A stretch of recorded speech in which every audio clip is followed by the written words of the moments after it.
Good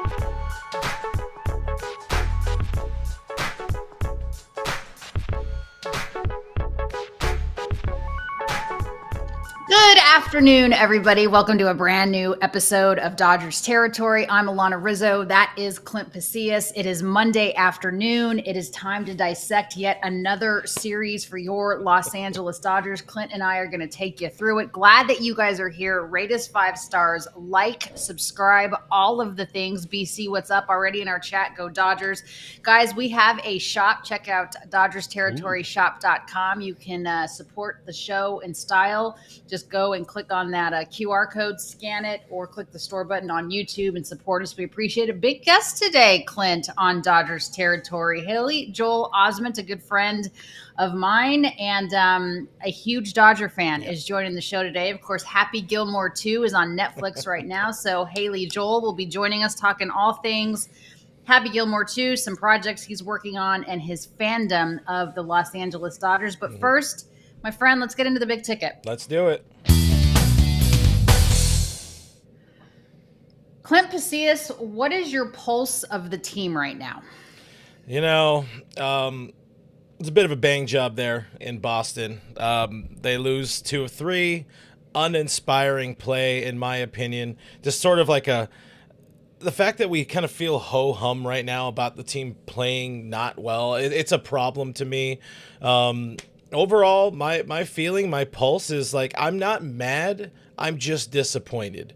And I think that's the worst feeling you could have towards a team that you have to watch and love and cover day in, day out. But this is a team, they're pressing big time, bottom part of the starting rotation, struggled there, not helped by defense. Bullpen was really good in Boston. But the offense, leaving a lot to be desired. What's your pulse? Where are you at with this team right now?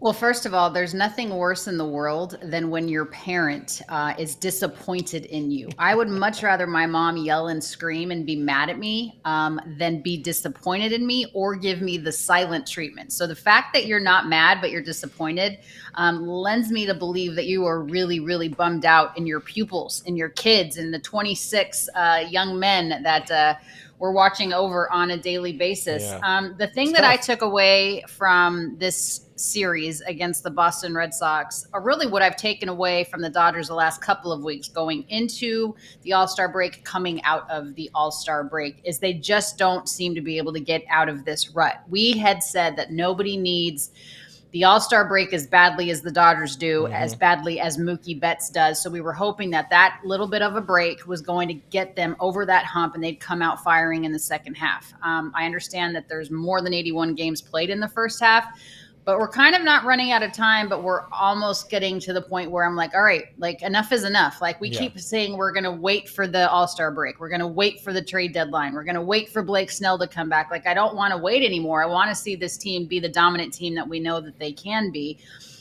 So that's kind of what left a mark on me. Another thing that left a mark on me is that Dustin May absolutely needs to be moved to the Dodgers bullpen. I've been saying this for quite some time, but I tell you what, he needs to go to the bullpen. So that kind of leads me to the next topic of conversation, Clint, and that is, what do you absolutely must have at the deadline, which, by the way, is in 3 days? Yeah, team needs a little bit of help, needs a little bit of work. We know they are kind of okay with sticking with some of the guys they have internally, but you and I were talking before the show, and I think we're not being trailblazers here or trendsetters and saying that they need a bullpen arm, even though, again, the bullpen was very good over the weekend, but my God, they need an outfielder, they need a bat, some sort of injection of energy, something like that. Is that where you're at? Like, what do you need to see this team do at the deadline? This is what I need to see this team do. Number one, they absolutely must get a bullpen arm. Yeah. And what we now know, just happening today, Clint, is we know that that's not going to be Emmanuel Clase, because apparently Emmanuel Clase has been involved in what is now a sports betting investigation. This from Mark Feinsand, who covers all of the teams for Major League Baseball.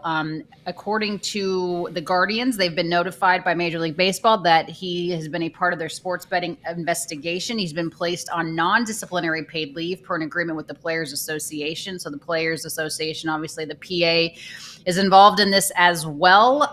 No additional players or club personnel in terms of the Guardians have been impacted, apparently. So he's off the board. So you can forget about Emmanuel Clase. Felix Bautista's off the board with the Orioles because he's on the IL. I highly doubt that Johan Duran is going anywhere. I don't know if the Twins are going to let him go. So we must get a bullpen arm, and we must get an outfielder that can flip and hit.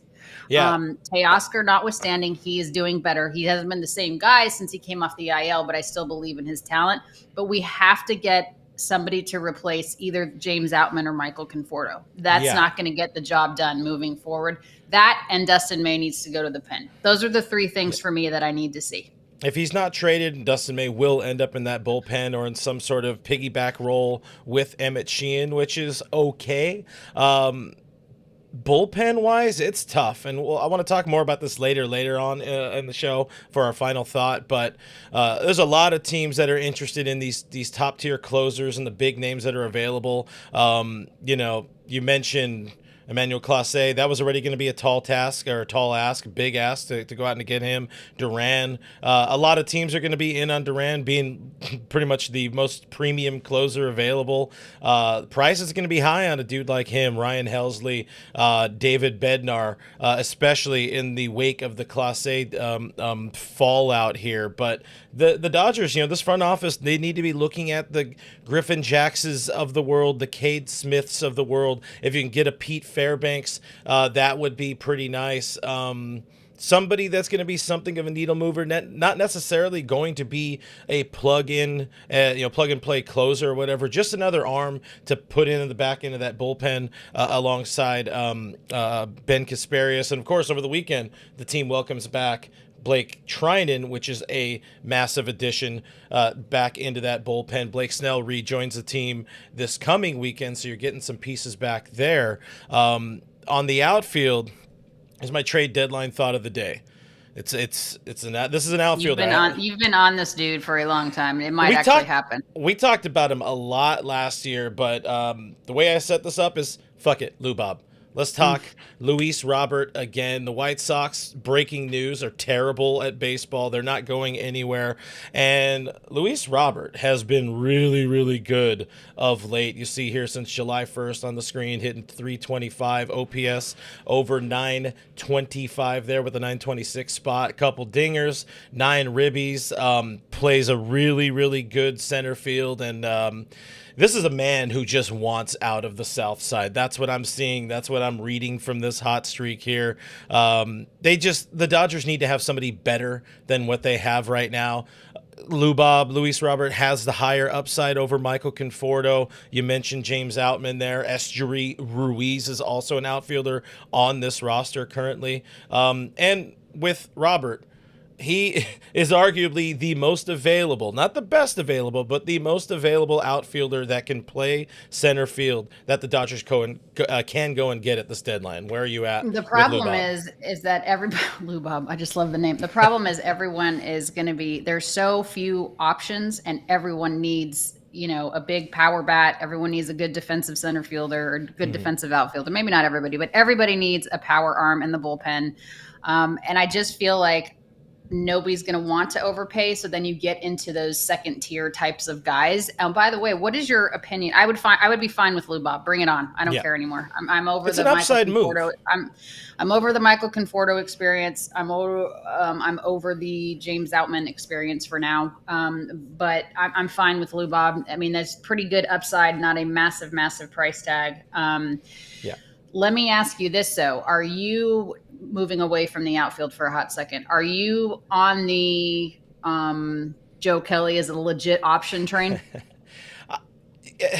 Depends on how you word it. That way, no. As a free money, it's free play, it's house money right there.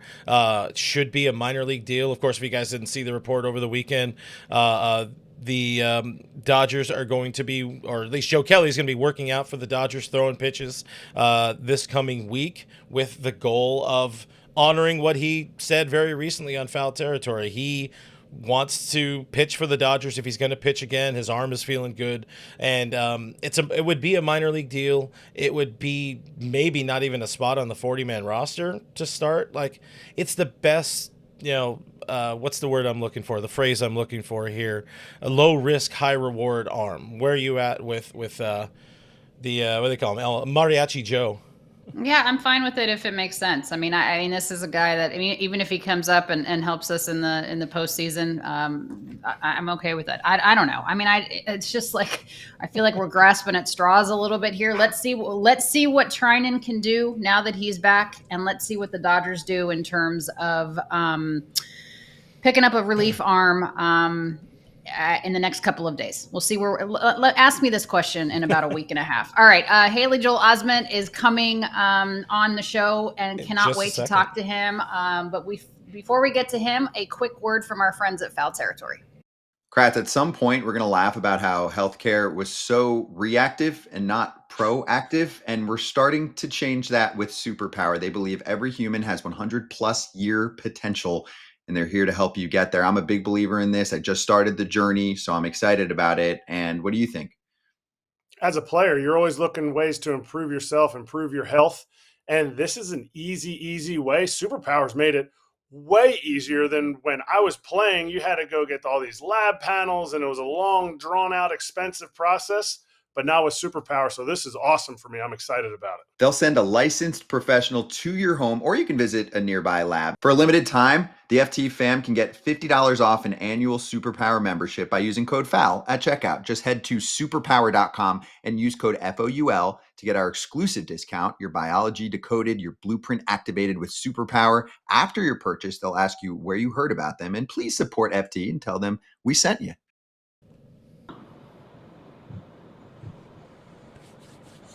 All right, we appreciate it very much. We are now joined by Haley Joel Osment, a friend, a guy that I've known for a very long time, really more through the Los Angeles Dodgers, but obviously been watching him for decades on the big screen. Great to be with you. Thanks for coming on the show.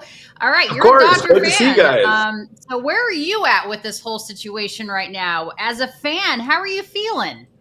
Well, we took one guy off the board today, right, that we may have been targeting. That wasn't the best news to hear. I mean, as we all know, it's just going to come down to health. If the guys we already have can stay healthy for the rest of the season, then I think we stand to have a really good chance in the postseason. But it really all depends on that. I did not think that we would have only seen 2 starts from Snell, and Glasnow came back really healthy. But yeah, it's we went out and got a lot of really exciting guys, and we haven't got to see a lot of them too much this season so far.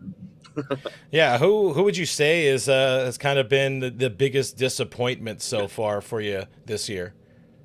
It's all been disappointing, and not to lay blame at anybody's feet, because it seems to be a baseball-wide problem that we're running up against the limits of the human body, and we have these guys who can throw the ball 105 miles an hour, but destroy their ligaments in the process. And I think Oral was saying something like this during the broadcast the other day, where you see Ohtani throw 102, which is exciting, but you're like, maybe just 98. And if you throw 98, then we stand to see more innings from you for years to come. So I'm no expert on this, but it does make you wonder with the influence of drive line and the weighted balls and all this stuff. It's like, is this method of training running guys ragged before their time? I think they should really take a hard look at all the factors just to try and preserve these guys' bodies for as long as they can.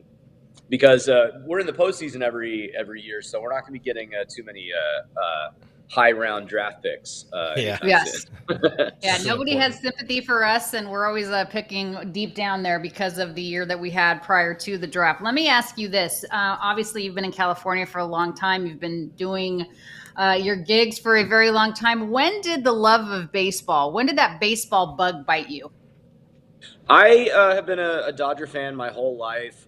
It was really my roommate in college, who was also a really good friend of mine in high school. Oh, there he is right there with his wife in the background. I lived with that guy who has a strong resemblance to Justin Turner when he grows his beard out. And there's Justin Turner right there. Um, But living with that guy and watching all those Dodger games, even though it would be 10, 11 o'clock at night or midnight on the East Coast when we lived in New York, it really turned me into a fanatic. And then our larger group of high school friends, we've had a yearly tradition of going to Camelback and seeing spring training.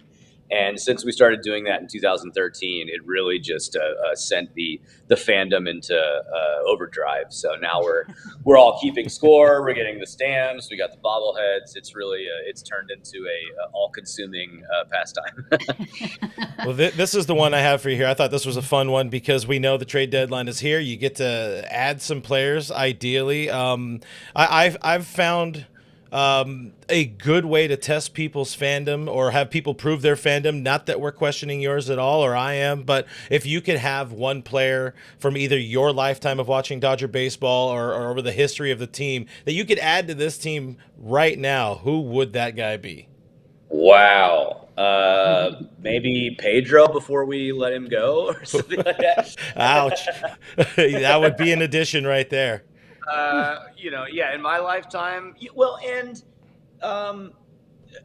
baseball really teaches you a lot of life lessons because it's so tied to the passage of time. And you wish that Kershaw's prime had lined up with some of these other players that we have in the latter when, in 2014, 2015, when he was going out there and you could half expect to see a no-hitter every time you went out and watched him. It would have been nice had those eras coincided a little bit more. Let me ask you this. Is there a favorite moment that you've experienced at Dodger Stadium or even just as a Dodger fan, something that perhaps just really sticks out in your mind? I saw JT's walk-off home run against the Cubs. That was a pretty thrilling moment. I was not there for Kershaw's no-hitter. I was in Portland at a film festival, and I ran into a bar to see the last couple outs when I started getting lots of texts that night. 2020 was such a bittersweet experience because we finally got over the finish line, but I watched that completely alone in my house, pacing manically around my dining room table, watching that entire postseason completely by myself because I was on a television show and we were doing COVID protocols, and I didn't want to be the person who broke quarantine. Even though we lost in 2018, going to Fenway for the first time, game one of that World Series was a pretty magical moment. And I was at game 3 last year against the Yankees and got to see Freddie's home run and got to see us get well on the way to bringing it home. So that was pretty special. I missed Freddie's home run at Dodger Stadium. Would have liked to see that, but I watched that at a Holiday Inn in Morristown, New Jersey. Hey, it still feels as good even when you're screaming at a random Holiday Inn, right? It's people. Oh, yeah. Is this guy dying? Right? What's going on here? I think I upset some people in the building I was living at when Juan Uribe hit that home run in the postseason in 2013. That was like 2:00 in the morning or something, and we were very loud when that happened. And maybe one of the things I'm most proud of in my fandom was I was working in South Africa during the 2016 postseason, and I would get home from set at like 6 or 7 o'clock at night, immediately try and go to sleep, wake up at 2:00 in the morning, and then watch the game until 6:00 in the morning, and then go to work there. And I got to tell Kershaw that I had been torturing myself in that way, and he seemed appreciative. So, it's funny you're wearing the Tokyo kimono there. Great right. series, by the way, but also I am very tired of having to wake up at 2 or 3 in the morning to watch games and cover them here. So I'm really hoping the boys can just stay home for a couple of springs. It's pretty taxing for them. I mean, I'm still feeling like it's, get well soon, Mookie. Like that experience was just really, it was so rough on him. It beat him up. But Japan is such an awesome country, and having that experience and seeing Otani homer in the Tokyo Dome was just spectacular. So I think we'll be going there a lot more in the future, probably. I think they already are planning on going back in 2027, I think, right? Is that what it is? Riz, have you heard this? Yeah. This is breaking news. I haven't. I haven't paid heard that. attention. I'm worried about baseball not even existing in 2027. He's so mad that they have to every spring training they're in some foreign land and he has to get up early every time to watch the game. Tell us more about Happy Gilmore 2. I loved your character in it. Obviously the first one was so much fun, but you being in this movie was a pleasure to watch. How did this all come about? How did you get involved in this project with Adam Sandler?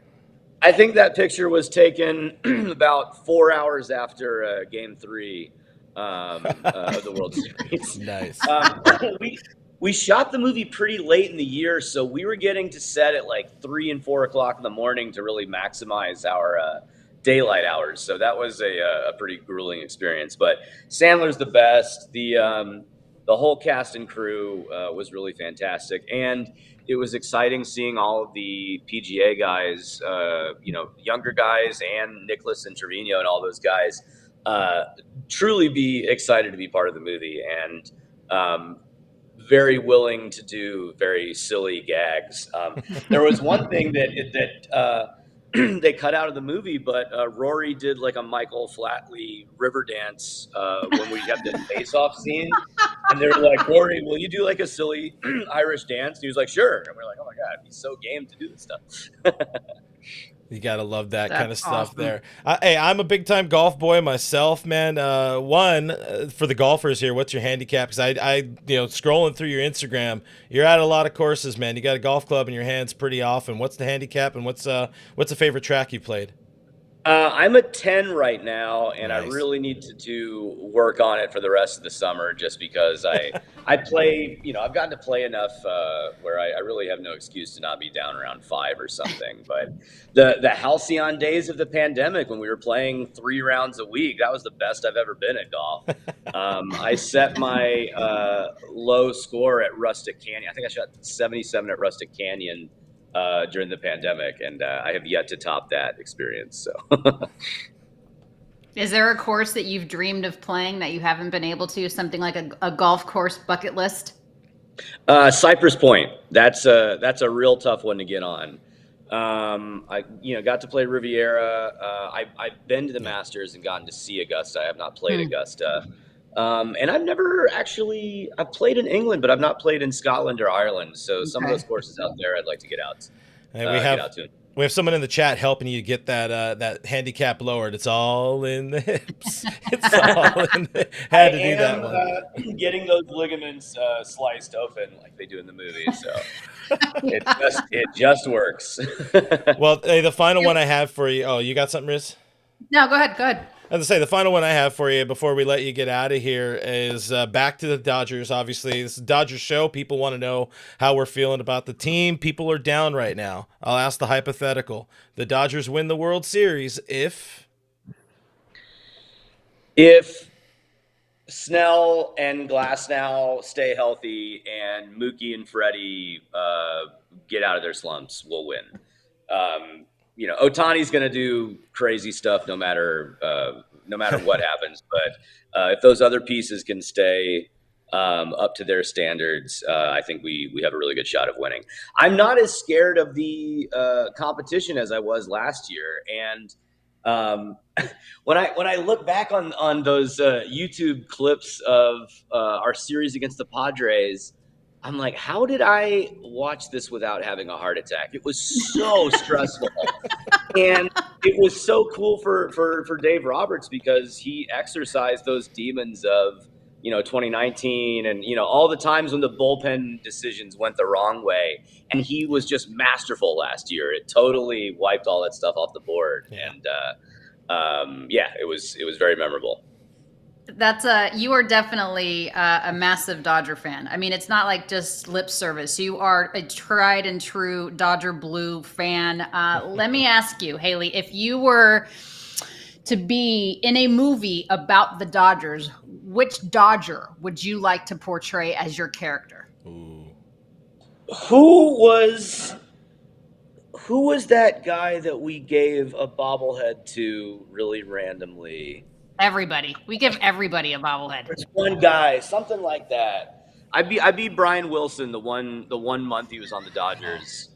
When I think I was at a game where he like sprinted across the field and started yelling at the Giants manager because they hadn't gotten him his World Series ring yet. I'd play that guy. That'd be a You'd good be role that play. guy? Okay, perfect. Get to exercise All right, the crazies. which Dodger would play you in a biography of Haley Joel Osment? Oh wow. Whew. Chase Utley, maybe. Ooh. Well, you got to lay off the dairy, though. Yeah. I don't think anyone's as short as me on the Dodgers, so it's going to be hard casting that role.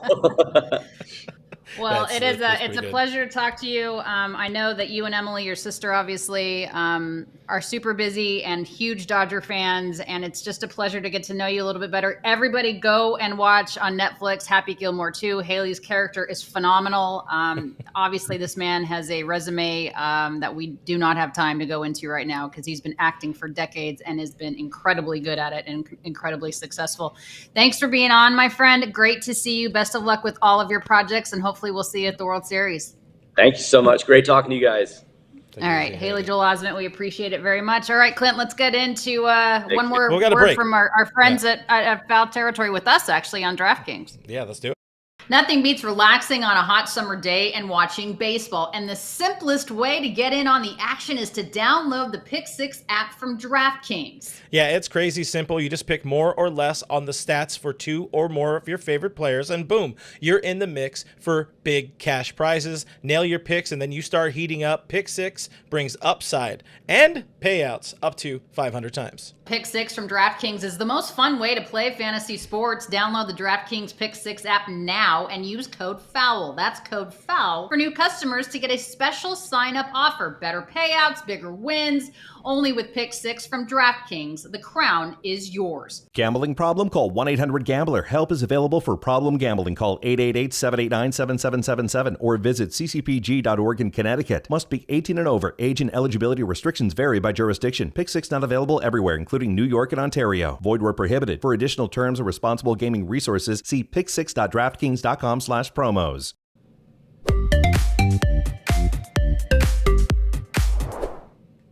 All right, guys, this is Payton. She's a sweetheart. She's a 9-year-old pity mix. Unfortunately, her owner passed away, and the owner's husband was going to take her to a high-kill shelter. How about that, huh? Your wife passes away, and you're going to dump her dog. That's terrible. That's for another show, apparently. But anyway, Payton is in a foster home, and she needs an adopter. She's super sweet. She's a super, super sweet gal. She doesn't have a lot of needs. I mean, just to love on her and give her lots of belly rubs and kisses. She doesn't need a ton of exercise. Just an adopter. Check us out at guidrysguardian.org, and please share Payton for a forever home. She certainly deserves it. Right now, she's obviously very confused. She's looking for her mom, doesn't know where her mom went, but we're gonna get her. We're gonna get her okay. We're gonna get her okay. All right. What's your thought for the road, my friend? Big series coming up in Cincy. Dodgers need to win. Cincinnati needs some wins with the Dodgers in town. There are big-time wild card implications going on this week, but also big-time trade deadline implications going on. So, yeah, I mean, you see all of those teams, they want the players that the Dodgers want, and that's tough. If you can knock Cincy out, and one more body, one more organization not trying to go out and get Luis Robert or whoever else, helps the Dodgers go a long way. But I don't know. I'm kind of prepared to be underwhelmed at the deadline. That's where I'm at. Me too. I think there's so many people that are in the mix in terms of buyers versus sellers over the course of the next couple of days that everyone's going after the same peeps. And you know that Andrew Friedman is smart enough to not unbelievably overpay. I mean, I do like the team that we have. Again, that's what I said. We need an outfielder, a bullpen arm, and Dustin made it. Oh, by the way, Bobby Miller going to the bullpen in AAA. Love it. Yeah. Love it. That is a good move, Dodgers. Good job. All right. All Dodgers with Clint Pasillas. What do you got? Today we are post-gaming. So check that out. It's right after the game ends. Check it out on the YouTube. All Dodgers. That's usually when post-game is. Good job. Yeah, exactly. I mean, some people go later, and they still call it a post game, but I digress on that. But yeah, subscribe to the channel there. Subscribe to the channel here. Find me. Just don't follow me home. And I'm happy to talk about the Dodgers and I don't know. Again, I'm not sad right now. I just don't know how I feel about this team. So talking about them is just kind of like bleh. Nah, Dodgers are going to be fine. And don't forget, Clint and I are back tomorrow. Dodgers postgame. Ha, ha, ha. They're kind of on the East Coast. They're in Cincinnati, so I can do postgame at a normal time. Thank you to Haley Joel Osment for coming on, talking about the Dodgers. Obviously a huge fan. The kid knows his stuff. Go check out Happy Gilmore too. Don't forget, you guys, the Dodgers Territory shop is open. You can scan the QR code. Like us, subscribe to us, do all the things. Thanks for watching. We appreciate you guys very much. Clint and I are back tomorrow after the game. Go Dodgers. Bye.